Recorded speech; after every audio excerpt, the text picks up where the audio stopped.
In the last episode of Isla Napali, we looked into the area beside the go-kart track and tried to just beautificate this whole area a little bit more with this little cozy plaza you can just see in the background. But that's about it, what we've done last episode. It took a while to make this plaza look nice, but I think we succeeded in the end. So yeah, we go on with some more beautification in this episode. So sit back, relax and enjoy.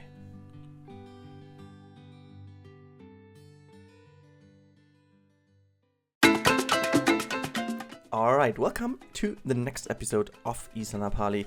In today's episode, which is a little bit on the short side, I have to say right at the beginning, this is mainly because I couldn't really find a nice spot to end this episode. You will see in the end why exactly. I didn't want to, artificially kind of create something just to make the episode longer, so I just decided to make a little bit shorter than usually. It's, it's not too much, but it just fits the way it is, and I am pretty happy with the outcome of this episode.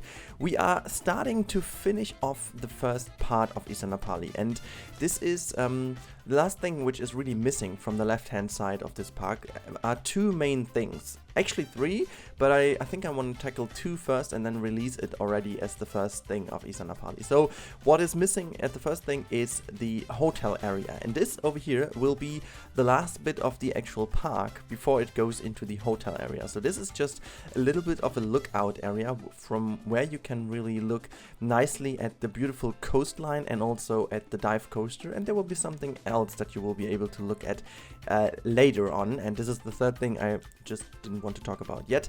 And the second bigger thing is we have to still look into what is in the crate of our non-active volcano on this island. So there is still something that has to be done in the crate. I don't know whether it's a little bit of a park or it's just maybe it's a flat ride or another little coaster, even though I don't really think that a coaster would fit in there. However, you guys can always come up with comments about this area, but I feel like there has to be something else. Potentially we are going to tackle this tomorrow in the live stream, because I really feel like this is an area that has to be tackled sooner than later to make sure that the left-hand side of the park, which is, as we discussed a million times, the newer part of this island, and then we're going to go into the old part of the island, and I can't wait for it because I'm really looking forward to what we will do there. But also I'm looking forward what you will say to my building right here, because I'm pretty happy with how this turned out in the end, because it's so simple yet really something that can be realistically done, and I am pretty happy with the outcome of it. So the idea about this little thing over here is that there is another little locker area in this park, and these lockers are basically for the people from the hotel that didn't want to leave stuff in the hotel because it's maybe too far out, but they still don't want to carry that within in the park, so they would potentially get a hotel lock-in, so to say, to these lockers. So with their key cards from the rooms, for example, they can also access one of these lockers over here, and they are on the right hand side of the park. And so also I thought, okay, this has to be a little bit more of a security behind it, so I put a door in here to make sure that this is a building that is accessible by staff members, and you can really imagine that the lockers are really secured the whole time by some security staff that is in here. So I'm also planning to maybe put in a little staff room in here, even though I tried a little bit of a I tried to do it off screen, but it didn't really work out because I couldn't create a connection to the passway. However, just for the looks of it, I pretty much like it. Yeah, but now what we do, and this was so good. That was nearly therapeutic, that's the word I was looking for, to make this area really look like, and this is the first time ever I built this in the park, and I think this can really be a little bit of a blueprint for the further approach on many of the little park areas. This is really, I tried to make this and create this upon a little restaurant we've been on Kauai, which was in the middle of a little park, and this was really like the nature was a little bit more wild than, it wasn't too much park layout, it was really like a little bit more of the jungle, and it's not jungle, but it's like the tropical plant and life, wildlife, and then just there was just a pathway just slightly put in between, and the rest of it was just still overgrown like it was before, and it just looks so beautiful. And I really wanted to create this over here as well, to make sure it doesn't really look too blocky and too much man-made. I wanted to look at a lot more naturally grown and more just natural, I guess is the word for it, but more organic. Maybe organic is the other word I was looking for. However, I think this really turned out nicely looking, and this is simply something you would see quite often, that this is like the last bit of a park before you go into the hotel area over here. And speaking of which, this is exactly the last bit of the park, and to the left hand side of the screen right now, where you will pass this little river that is going into the waterfall, this is exactly where you will go into the hotel area and where the actual park ends. So we definitely need to create a gate over here that hopefully leads into a nice hotel area we are going to do also in the future, and in the close future, I should say, or in the near future, because I want to have this done before we actually move into the next part of the park. Yeah, one thing I have to tackle, I've chosen my 4 favorites for the billboard competition. I haven't done them yet, simply because I was way too tired yesterday, so I decided to go to sleep early on to make sure that I have a little more energy and stuff. And yeah, but I'll do them tonight in Photoshop, and I'm gonna record that and give you a little extra episode on the billboards, so that you guys can really see how I created them, and who has won the competition, so to say, and or who is in the raffle to win the competition, I should say. And this will be great next week. But now, maybe a little bit of a surprise, but I spoiled this already yesterday in the Parkitect episode. And, you know, this might be another reason for you to watch my Parkitect videos every now and then, because I'm going to spoil some things in every, or in all of my videos, to make sure that it's not too, you know, too much restricted to one video. But you can see I am, at the moment, searching for a spot to put a wooden roller coaster. And I am very aware of the fact that you guys will hopefully come up with a lot more feedback than usually, because this layout of the coaster, I am really not sure about this one. Because, and here's the reason why, this should be a pretty old standard wooden roller coaster, like a really old one, like maybe 70s aroundish, I guess. So this could have been the first coaster installment in this park at all. And again, a little bit like we talked about the go-karts on the other hand side of the park, this could be the only attraction that has been implemented into this park before it really was turned into a theme park, and just as another attraction to guide the people into the garden area.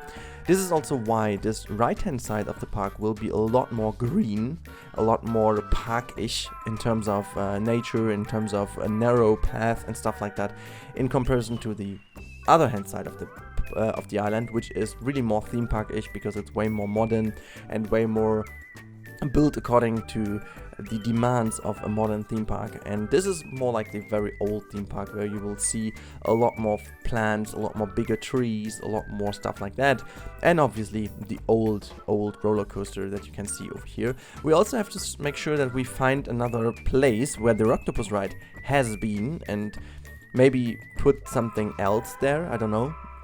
But this will be, you know, this is stuff for the future. I just couldn't wait to build a coaster again. I'm fully honest here with you. This is not because I wanted to go in this area now. It's only because I really wanted to have a freaking coaster again. I wanted to build a coaster. I just was so much enjoying building coasters in the past couple of months, and now for the last couple of weeks this was a little bit on the short side, and so I really wanted to build a coaster again. I thought, okay, you know what, let's try and give it a shot to build this little wooden roller coaster over here.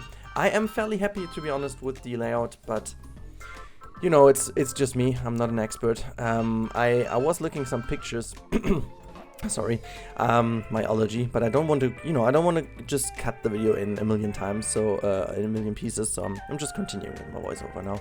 So I really wanted to create a little bit of a coaster that is somewhat realistically an old one, and there are a few things I found on the internet that I have to look into. So what they used to do in the past is they tried to use the supports as much as possible. So this is why I tried to fit the coaster many times below the other one, so that they can share the same support structure, which saves them a lot of wooden pieces to make sure that the structure works. And you know, there was my voice gone completely, so I needed to make a cut here. But yeah, so that the coaster overall doesn't need too many of the wooden pieces to create it more spread out. They are always pretty narrow and they have a pretty simple in and out layout. That's about what I found about the old ones. I obviously looked into a lot of old wooden coaster POVs and layouts and what I could find, and the thing is, they are most likely very simple, like in and out layouts obviously, but then also not having too many twisty turns. They were almost like having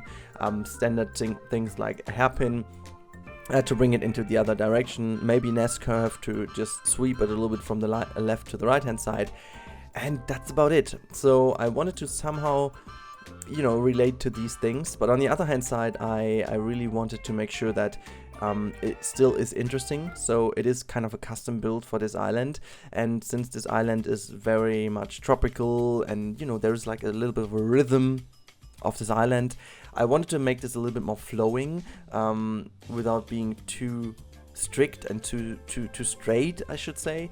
I don't know, I'm like, with the pacing of the coaster, I'm pretty happy, to be honest. I don't know about this first curve over here, for example. For me, this already is like an overbanked turn, which I don't really know, or like a highly banked turn. I don't really know if that would have been possible back then, so maybe we need to make this like a straight piece again, so that the coaster goes straight first, then turns around and then goes back down, without having this like banked right-hander hairpin, which is a little bit tilted into the air. I'm not quite sure if this was a thing back then, so guys, let me know in the comments down below what you think of this layout.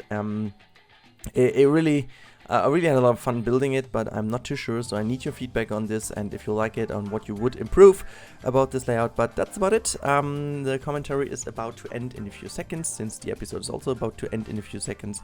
I hope you enjoyed today's episode, and make sure to check out the other videos that have been released yesterday, and also to make sure to jump in tomorrow's live stream. So have a great Sunday, and see you then. Bye bye. We should be hiding out wherever we may find love that's flowing on, and I'll be dancing in your lights, alright.